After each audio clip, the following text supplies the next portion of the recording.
শিবিরে কেউ তাদের সঙ্গে যোগাযোগ রাখবেন, নাম লেখাবেন। আমি সকলকে বিশ্বাসঘাতক বলছি না, 7-8 জন যারা অর্গানাইজ করছেন গোটা বিষয়টা ব্যক্তি স্বার্থে, বাকিদের নানা চাপ টাপ সব দেওয়া হচ্ছে। তো সেখানে যদি আরেকজন কেউ গেছেন, জনগণের সঙ্গে এদের কোনো সম্পর্ক নেই। বাংলার রাজনীতি, বাংলার উন্নয়ন, বাংলার স্বার্থ, এগুলোর সঙ্গে এদের কোনো সম্পর্ক নেই। চন্দ্রিমা ভট্টাচার্য, তাকে আমরা সবাই পছন্দ করি, এবং নিশ্চয়ই দিদি, আমি তো নিজেই ফোন করার চেষ্টা করেছিলাম, ওনার ফোন ব্যস্ত ছিল, আমি একটু কৌতূহল প্রকাশ করতাম আর কি। তো যাই হোক, কিন্তু মমতা বন্দ্যোপাধ্যায় যখন মুখ্যমন্ত্রী ছিলেন তখন দীর্ঘতম যে মন্ত্রীর দপ্তরের তালিকা ছিল তার নাম চন্দ্রিমা ভট্টাচার্য। তখন কষ্ট হয়নি, তখন দুঃখ হয়নি, তখন অভিমান হয়নি যে আমি সবটা নিচ্ছি। এক নিঃশ্বাসে এক নিঃশ্বাসে উনি বলতে পারবেন না, এক নিঃশ্বাসে বলতে পারবেন না উনি কতগুলো দপ্তরের দায়িত্বে ছিলেন। তো এখন আজকে মমতাদি ক্ষমতায় নেই, ওনাদের মনে হচ্ছে অন্যদিকে যাই।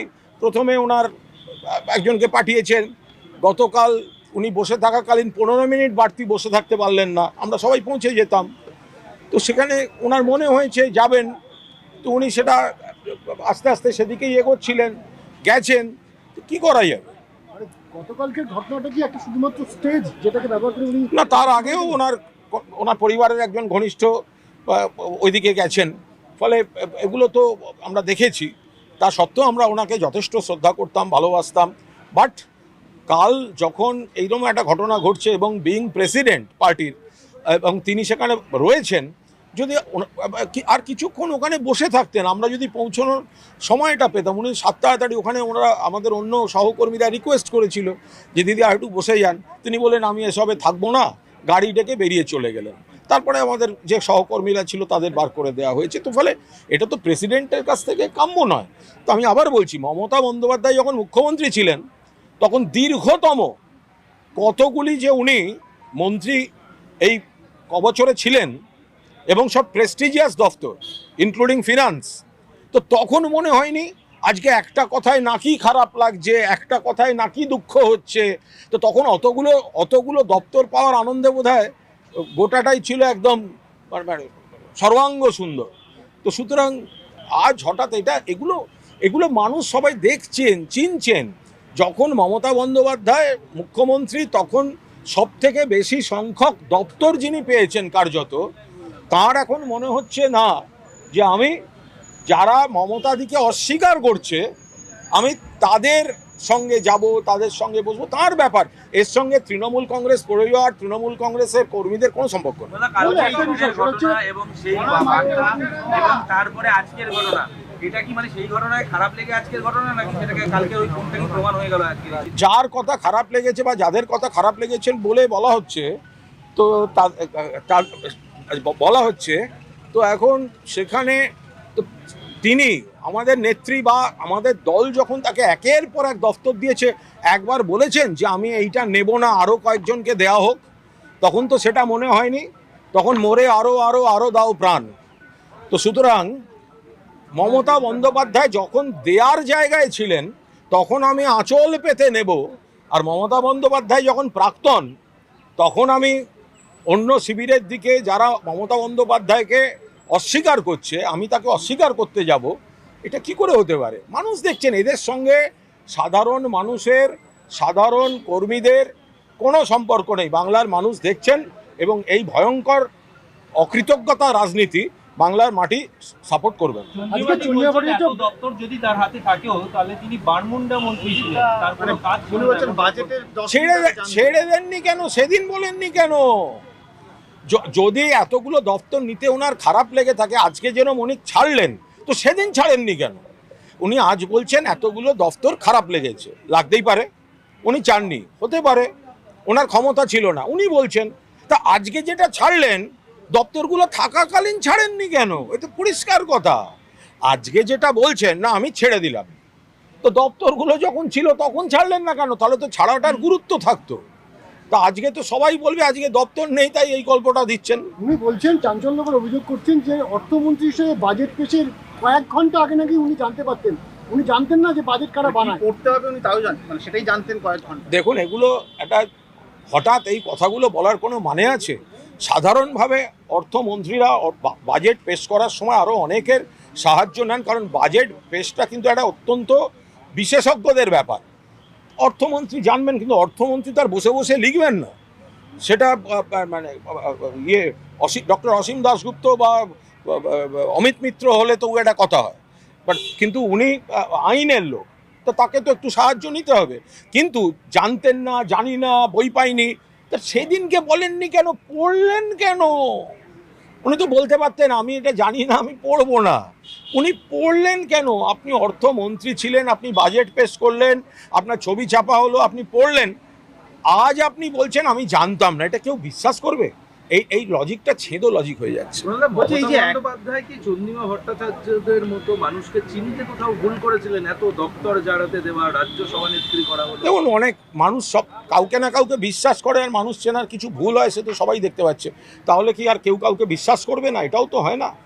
বাট কোথাও না কোথাও তো কিছু মানুষ চেনার গন্ডগোল তো ছিলই। আপনারা বৈঠক হচ্ছে কালীঘাটে, বারবার নতুন কমিটি তৈরি হচ্ছে, সেই কমিটি একজন করে বেরিয়ে যাচ্ছে, মানে এরকম সমস্যার জায়গা হচ্ছে না। এটা আর একটা জিনিস বোঝা যায় যে তৃণমূলে কোনো লোকের অভাব নেই, তৃণমূলে দায়িত্বশীল দক্ষ লোকের অভাব নেই। যদি কাউকে বসানো হচ্ছে তাকে আবার নানা রকম চাপ আসছে, তাকে কেউ ফোন করছে, তার নানা ছুতো তৈরি হচ্ছে, কিন্তু তারপরে আবার কেউ না কেউ সেই দায়িত্বটা নিয়ে নিচ্ছেন।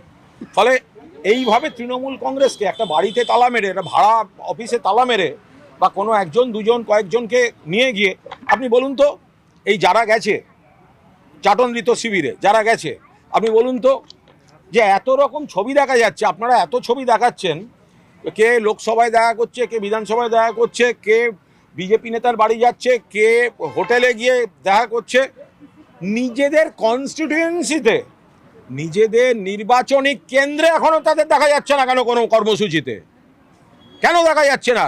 নিজেদের এলাকায় একটা পার্টি অফিসে তৃণমূল কংগ্রেস কর্মীদের সঙ্গে আলোচনা করতে দেখেছেন? নিজেদের এলাকায় পার্টি অফিসে বসে সাধারণ মানুষের দরকারে কোনো সার্টিফিকেটে সই করছে দেখেছেন? শুধুমাত্র দলের পিঠে ছুরি মারা, পুতুল নাচের পুতুল হয়ে ঘুরছেন। এদের দু একজনকে বলে দিচ্ছে তোমার এই মামলা রয়েছে 80টা ইললিগাল কনস্ট্রাকশন, যাও আগে গিয়ে তালা মেরে এসো, নইলে অ্যারেস্ট, চলে গেল তালা মারতে, অমুক তমুক। তো এরকম এইভাবে চলছে।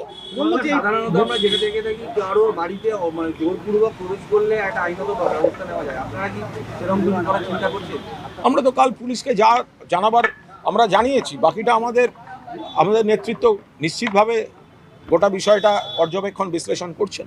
আজকে বাড়ি সংক্রান্ত চুক্তিটা কি এবার প্রকাশ্যে আসা উচিত নাকি? মানে মালিক পক্ষের সঙ্গে কার চুক্তি, কিরম চুক্তি? দলের চুক্তি, মালিক পক্ষের সঙ্গে দলের চুক্তি, ভাড়া দেয়া, যা যা আছে সেটা তো থানাতেই জমা দেওয়া আছে, লুকোনো তো কিছু নয়। কদিন আগে গিয়ে আমি আর চন্দ্রিমা দিয়েই তো গেছিলাম থানায়, যে আমরা ওখানে গিয়ে সেটা জমা দিয়ে এসেছি।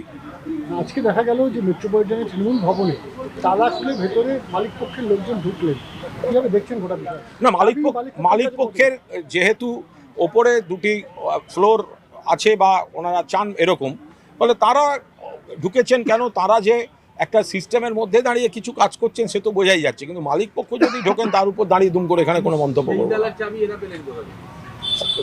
মালিক পক্ষ আমি বললাম তো যে ওটা খতিয়ে না দেখে এমন কোনো দায়িত্বজ্ঞানী, কালকে আমরা ইচ্ছা করলে ওখানে অন্য ব্যবস্থাও নিতে পারতাম, কিন্তু আমরা কোনো দায়িত্বজ্ঞানী আচরণ করিনি, বিতর্ক হয় এরকম কোনো পদক্ষেপ নেওয়া হয়নি। আমরা আইনে আর একটা ভাড়া বাড়ি তৃণমূলে, সেটা ছেড়ে দেওয়ার তাও মুখে, তো সেইখানে দাঁড়িয়ে তো আমরা সেটা নিয়ে কি সিনক্রিয়েট করবো? একটা তালাওয়ালা একটা তালা দিয়ে দিলে তৃণমূলের ক্ষতি করা যায়? মমতা বন্দ্যোপাধ্যায়ের সঙ্গে সারা বাংলার তৃণমূল কংগ্রেস কর্মীরা রয়েছে। দেবরাজ চক্রবর্তী নিয়ে আরো অনেক কিছু হচ্ছে, একটা নতুন সংস্থা, সেটা থেকে নাকি কালো টাকা সাদা হতো।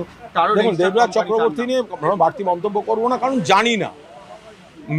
মামলার মেরিট নিয়ে কোনো বক্তব্য রাখবো না।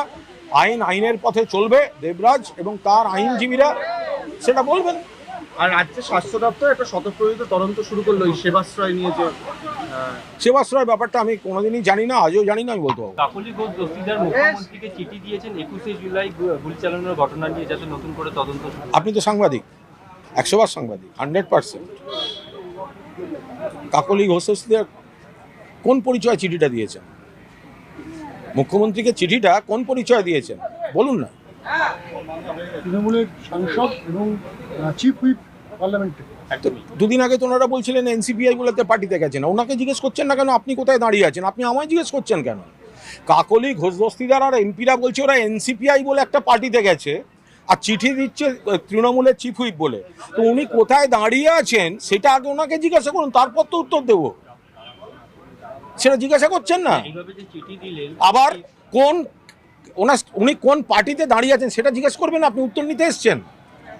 যারা বলছেন এনসিপিআইতে জয়েন করেছেন তারা চিঠি দিচ্ছেন তৃণমূলের চিফ হুইপ বলে। এটা কি করে সম্ভব? হয় তৃণমূলের চিফ হুইপ নইলে এনসিপিআইতে জয়েন করেছেন। কোন পরিচয় করছেন তার উপর তো উত্তর ডিপেন্ড করুন।